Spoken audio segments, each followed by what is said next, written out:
Olá, paz e bem. Hoje, 28 de abril de 2025. Aqui no estado do Espírito Santo, nós estamos celebrando nossa padroeira, Nossa Senhora da Penha.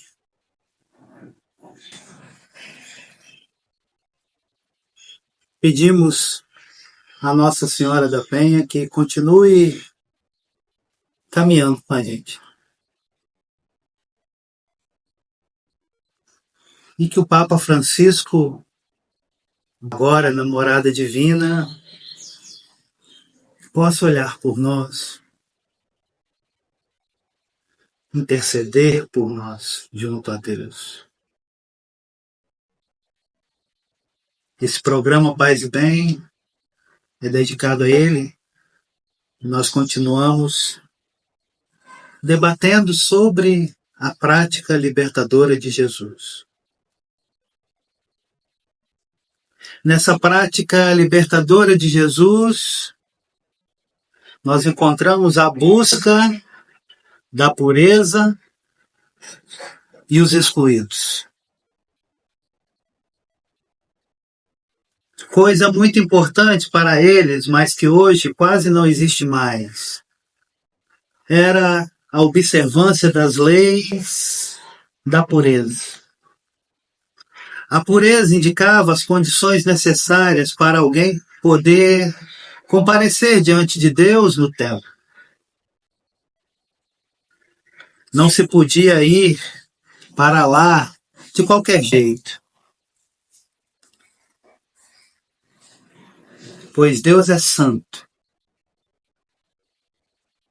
A lei dizia: sede santos, porque eu sou santo. Levítico 19, versículo 2. Inicialmente, a observância da pureza era uma purificação exigida só para os sacerdotes, que coordenavam o culto. Aos poucos, porém, ela foi estendida para todo o povo. O povo tinha uma grande preocupação com a pureza, pois quem não era puro não podia chegar perto de Deus. E quem não chegava perto de Deus não ia receber as bênçãos prometidas a Abraão: terra, descendência e riqueza. Assim se ensinava. Para conseguir essa pureza, eles praticavam abluções e observavam centenas de pequenas normas que eram chamadas a tradição dos antigos. Marcos 7, versículo 3. O resto disso temos até hoje na água benta, que é uma forma de um povo se purificar. Até pouco tempo atrás, tínhamos o jejum eucarístico. Achávamos que a comida nos tornava impuros, sem condições de receber a hóstia. Para o povo do tempo de Jesus, a observância da pureza era uma luta difícil e angustiante. Bastava um toque com algo impuro, por menor que fosse, e a pessoa já ficava impura, por mais pura que fosse antes.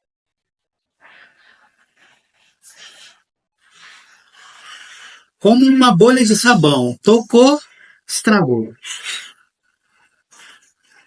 Por exemplo, tocar em sangue, tocar num leproso, ou comer a carne de certos animais tornava impuro. Levítico 11, versículos de 1 a 30, capítulo 17, versículo 15, Atos 10, versículos 11 a 14. A entrar na casa de um pagão tornava impuro. João, capítulo 18, versículo 28. Comer com um não-judeu ou um samaritano tornava impuro. Atos 10, versículos 28. Comer sem lavar as mãos tornava impuro. Marcos 7, versículo 2 a 4. E muitas outras normas deste tipo. Confira o Levítico, capítulo 11 até o capítulo 27. O impuro era sempre mais forte e levava vantagem. A pureza do povo era uma pureza ameaçada, acuada, frágil, sem defesa. E não era só isso.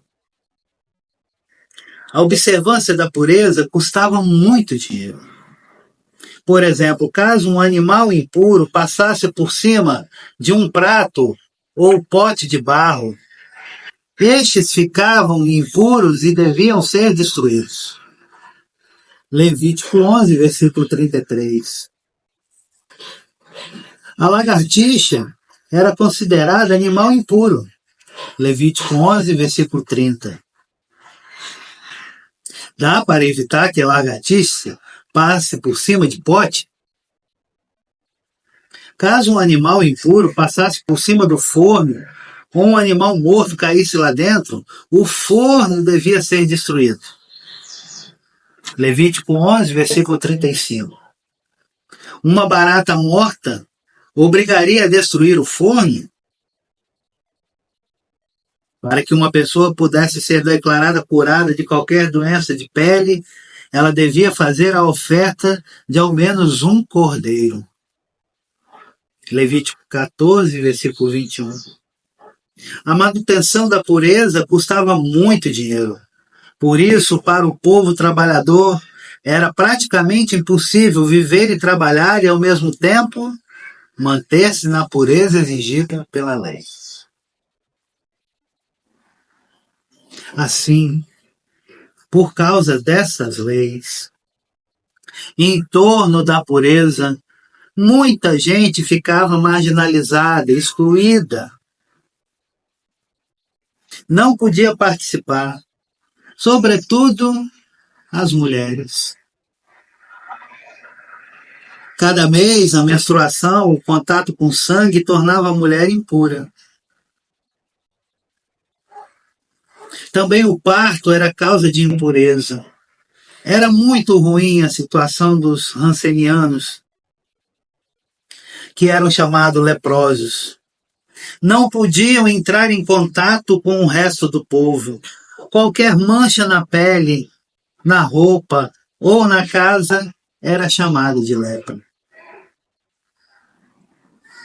E tantas outras pessoas... Perdão. E tantas outras pessoas eram marginalizadas como impuras. Os loucos, os possessos, os publicanos, os doentes, os mutilados, os paraplégicos, os samaritanos, os estrangeiros, tantos, tantos, tantos. Sobretudo os pobres que não tinham condição de conhecer nem de observar todas aquelas normas. Jesus viu e experimentou tudo isso durante os anos que vivia em Nazaré. Ele deve ter se perguntado muitas vezes: será que todas essas normas e leis são mesmo vontade de Deus? Não pode ser. Te convido. Compare a vida de Jesus, a vida que Jesus levava lá em Nazaré, com a vida que nós levamos hoje aqui no Brasil.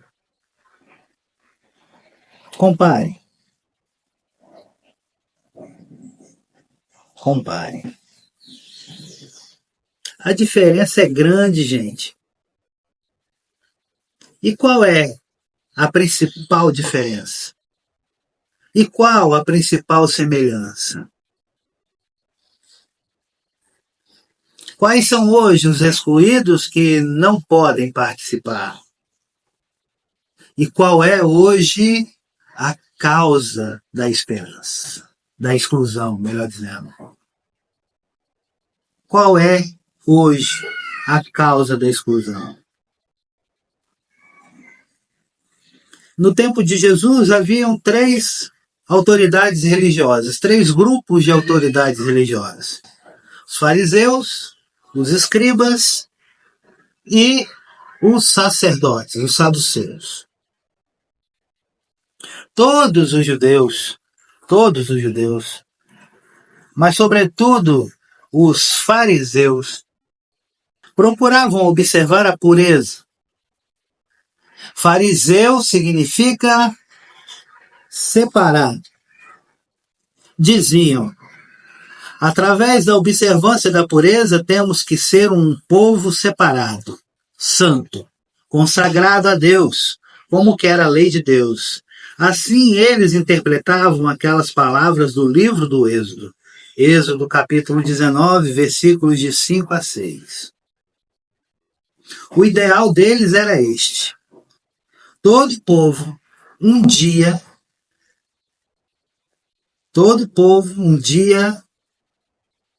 chegará a ser puro, purificado, em condições de poder comparecer todo inteiro diante de Deus no templo.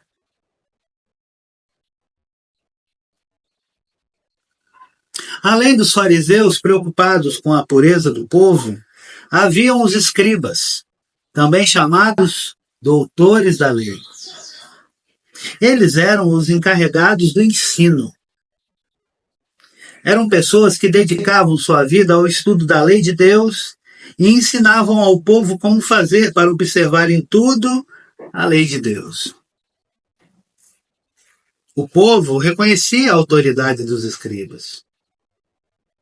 Sabia quase de memória o que eles ensinavam. Já estava tão acostumado com o jeito deles que estranhou o jeito diferente de Jesus. Estranhou o jeito diferente de Jesus. O povo reconhecia também o poder dos sacerdotes. A maioria deles vivia em Jerusalém, longe da Galiléia. Eles eram os encarregados do culto do templo. O contato com eles acontecia sobretudo nas romarias de Páscoa. Eram os sacerdotes que sacrificavam o cordeiro pascal no templo para o povo comer nas casas. Era para o templo que o povo devia levar o dízimo e as outras taxas e ofertas para pagar suas promessas. Quando Jesus curou o leproso, falou para ele: vai mostrar-te ao sacerdote e paga a ele a taxa que Moisés prescreveu. Só o sacerdote podia dar alta ao leproso e declará-lo curado.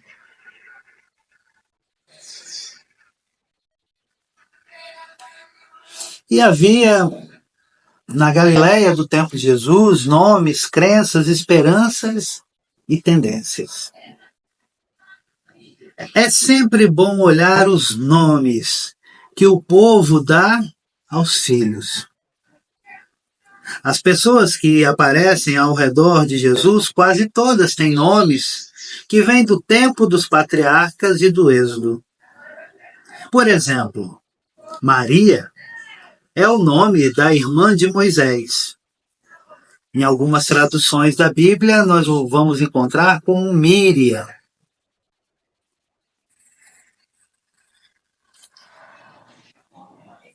José é o nome de José do Egito, mas também é o nome do pai de Jesus. Jesus é o mesmo que Josué, o sucessor de Moisés. Tiago é o mesmo que o patriarca Jacó. Simeão é o nome de um dos filhos de Jacó. E assim por diante. Os nomes revelam a fonte onde o povo alimentava a sua esperança e o ideal que o animava. O povo tinha suas crenças. Achava que as doenças eram causadas por maus espíritos.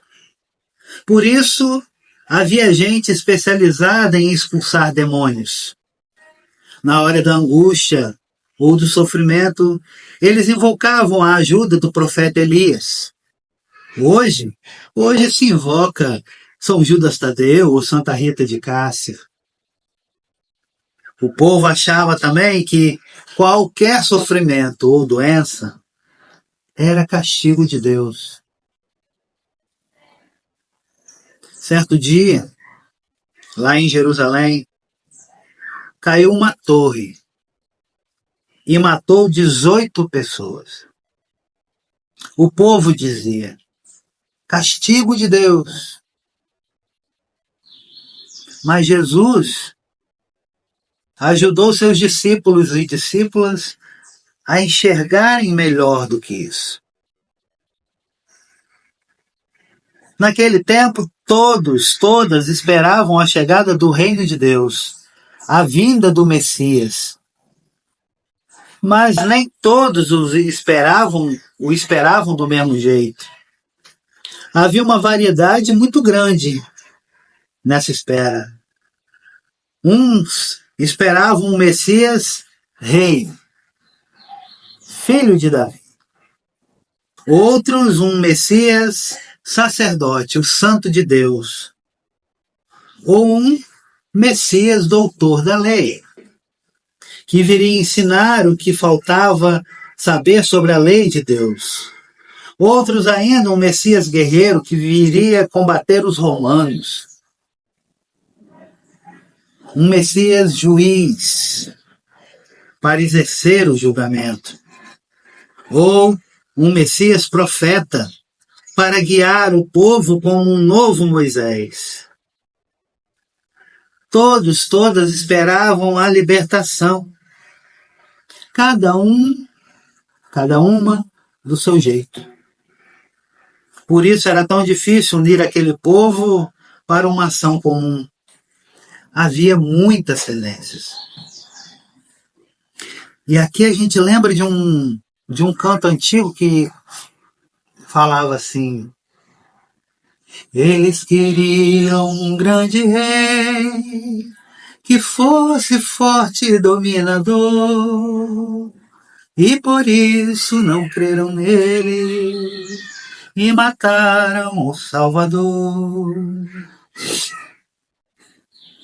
De fato, os estudos mostraram e os evangelhos confirmam que Jesus vivia no meio de um povo irremediavelmente dividido. Havia classes altas comprometidas com os romanos na exploração do povo e poderosos ricos que não se importavam com a pobreza dos irmãos e irmãs. E havia grupos de oposição aos romanos que se identificavam com as aspirações populares. Havia muitos conflitos e tensões sociais, com repressão sangrenta que matava sem piedade. Havia a religião oficial organizada em torno da sinagoga e do templo, que pesava sobre o povo, e havia a piedade dos pobres com suas devoções, romarias e práticas seculares. Havia muitos grupos intelectuais, fariseus, escribas, essênios, zelotes, samaritanos, herodianos, saduceus, sacerdotes e sumos sacerdotes. Havia conflitos nos vários níveis da vida da nação. Conflitos econômicos, sociais, políticos, ideológicos, religiosos. O povo estava sem condições de reencontrar a sua unidade. Todavia, o povo da Galileia era um povo livre e de bom senso. Observante, mas não rigoroso. O povo da Galileia era observante e praticante, mas não exagerava. Era crente, mas não era fanático. Apesar de ser fiel à lei de Deus e de respeitar a autoridade dos escribas e dos sacerdotes, tinha bom senso. Não permitia que essas observâncias todas atrapalhassem sua vida. Quando necessário, não tinha medo de transgredir as normas ensinadas pelos fariseus e escribas. Por exemplo, os discípulos de Jesus comiam sem lavar as mãos. Quando tinham fome, arrancavam espigas.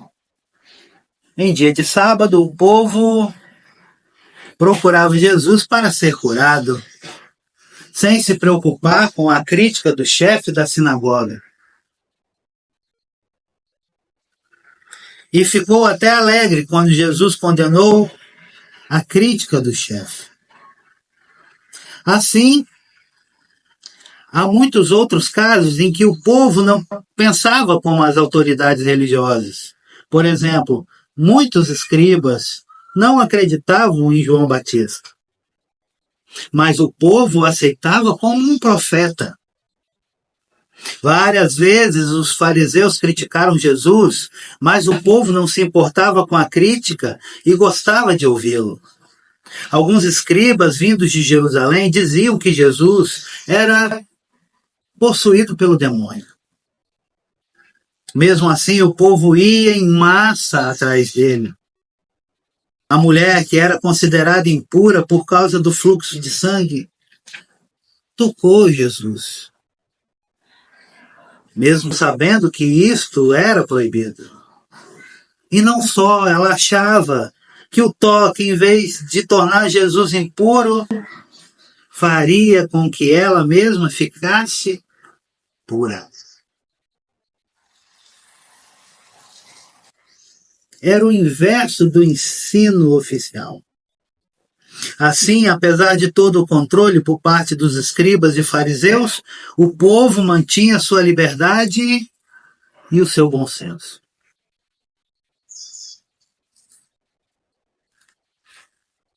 Havia convivência com os pagãos.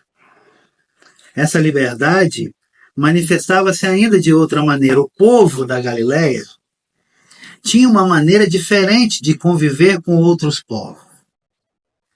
A Galileia estava cercada de cidades pagãs, todas elas grandes centros comerciais.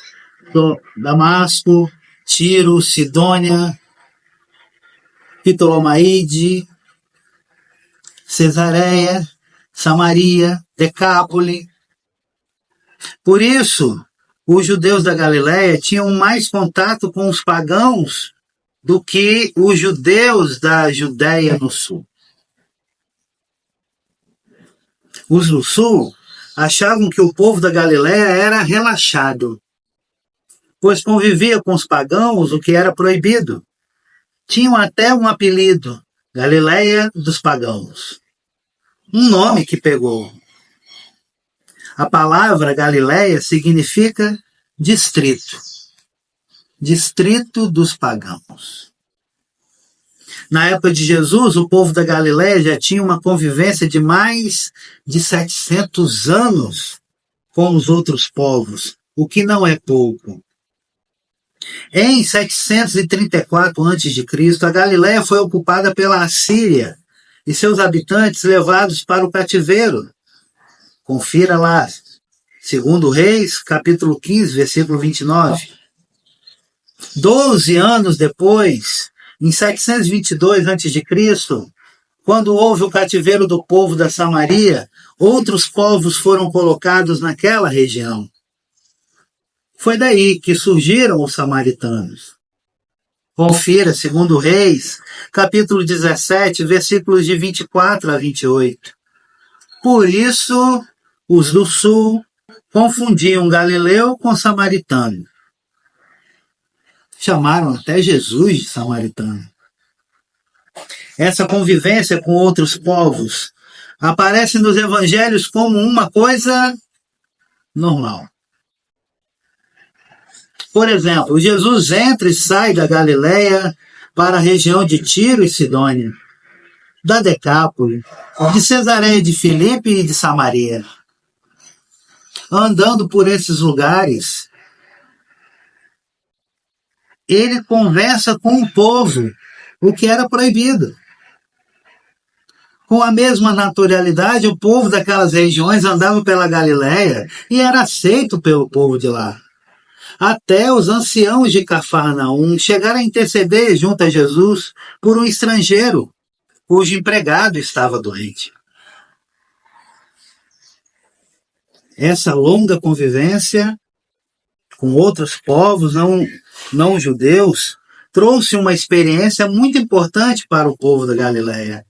Eles eram mais abertos, mais ecumênicos que os judeus do sul. Por exemplo, Jesus reconhecia o valor da fé e reconhecia o valor e a fé das pessoas que não eram judias. Porém, apesar de viver misturado com os pagãos, o povo da Galileia não perdeu sua própria identidade. Jesus conversava com a samaritana, mas ao mesmo tempo lhe diz: a salvação vem dos judeus. Afinal, ele é judeu. Mas há um conflito. O conflito do centro com a periferia. A convivência com os pagãos e o sentimento de liberdade do povo galileu era forte. Forte e era uma fonte de conflito com as autoridades de Jerusalém. O sul sempre tentou dominar o norte, desde os tempos de Davi. No tempo do governo de João Hircano, de 134 a 104 a.C., muitos judeus do sul migraram para a Galileia e levaram para lá sua fé e suas observâncias. A liderança religiosa de Jerusalém, porém, achava que o povo da Galileia era ignorante, que não conhecia a lei. Identificava-o com os samaritanos. De fato, os galileus, na sua liberdade, mantinham uma certa afinidade com os samaritanos. Basta ver Jesus. Muitas vezes ele acolhe os samaritanos e os coloca como exemplo de vida. Por isso, de Jerusalém vinham escribas para controlar a situação e ensinar o caminho certo ao povo. E, pelo que parece, conseguiram fazer a cabeça de muita gente. Pois Jesus ficou bravo e dizia a eles: vocês não deixam o povo entrar no reino. Por tudo isso, havia uma tensão entre o norte e o sul. Porém, apesar de toda essa tensão, o povo da Galileia tinha a mesma fé do povo da Judéia e continuava fazendo as suas romarias até o templo de Jerusalém para pagar suas promessas e obrigações. Jesus não era ingênuo. Ele sabia que o povo era bom, mas nem tanto. Sabia que nem tudo que é do povo é bom e santo. E nem tudo que é dos líderes é erro e pecado. Havia também muita coisa negativa no povo. O povo era interesseiro, medroso, machista, deixava-se manipular. Quando necessário, Jesus não tinha medo de criticá-lo ou de contrariá-lo. Chegou a enfrentar um lixamento popular instigado pelos escribas e fariseus, e assim livrou uma mulher de uma morte certa. Para encerrarmos, a conversão que Jesus pedia era para todos, tanto para os líderes como para o povo. Jesus criticava o povo, mas não o desprezava, como faziam alguns fariseus e escribas. Sua crítica era inspirada pelo bem-querer e pela vontade de mudar a situação e de evitar o desastre que se aproximava. Jesus criticou sobretudo os líderes que não sabiam guiar o povo, pois a vida do povo estava correndo um grande perigo. Se não houver uma mudança, todos vão perecer. Lucas 13, versículos 3 e 5. Qual era o problema? Qual o perigo?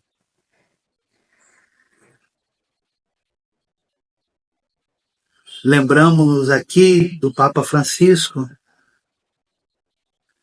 que ao ler essa passagem, se não houver mudança, todos vão perecer. Lembra da casa comum. Todos nós somos responsáveis pela casa comum. Não haverá uma outra arca de Noé. Ou nos salvamos todos, ou morreremos todos. Muito obrigado, Papa Francisco, por todos esses anos de evangelização, carinho, amor e misericórdia. Francisco, o misericordioso, interceda a Deus por todos nós, por todas nós que aqui ficam. Um abraço, um beijo. Paz e bem. Vida longa e próspera.